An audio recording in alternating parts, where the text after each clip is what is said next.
জমাতি এলারা আইয়া এই ফিরাফিরি মারামারি গন্ডগোল করে চাচাইয়া বেচাইয়া ভারপ্রাপ্ত চেয়ারম্যানের লইয়া গেছে পাবলিকে নিয়ে এই বিল্ডিং এর উপরে রাখছে এরা মারধর করছে। আমরা এই অসহায় মানুষ আমরা বসে রয়েছি।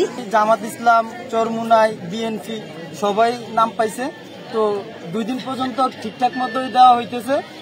অতিরিক্ত ভাবে জামাত ইসলাম এবং চরমুনাই এসে মিছিল নিয়ে এসে আমাদের চেয়ারম্যানের সামনে এসে চেয়ারম্যান চাউল দিতেছে জনগণকে, চেয়ারম্যানকে নিয়ে টানা হিচ্ছা শুরু করছে। পরে আমাদের চেয়ারম্যানের সাথে অফিসাররা ছিল, তারা সহকারে টানা হিচ্ছা করে মাঠে নিয়ে যায়। পরে প্রতিবাদ জানায়, এই সংঘর্ষ শুরু হয়। একজনের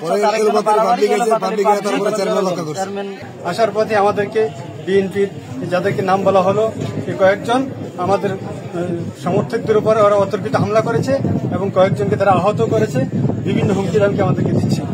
আমরা এখানে কারো ব্যক্তিগত স্বার্থের জন্য আসিনি, আমরা সাধারণ জনগণের যেন ন্যায্য অধিকার তারা পাইতে পারে এই জন্য আজকে আমরা আসছিলাম এখানে প্রতিবাদ জানানোর জন্য। এখানে মূলত ওই বিভিন্ন কার্ড বিতরণকে কেন্দ্র করে কার্ড বিতরণে হয়তো বৈষম্য হয়েছে, কোনো পক্ষ একটু কম পাচ্ছিল, বেশি পাচ্ছিল, এই জাতীয় একটা সমস্যা নিয়ে এরা এখানে জড়ো হয়েছিল।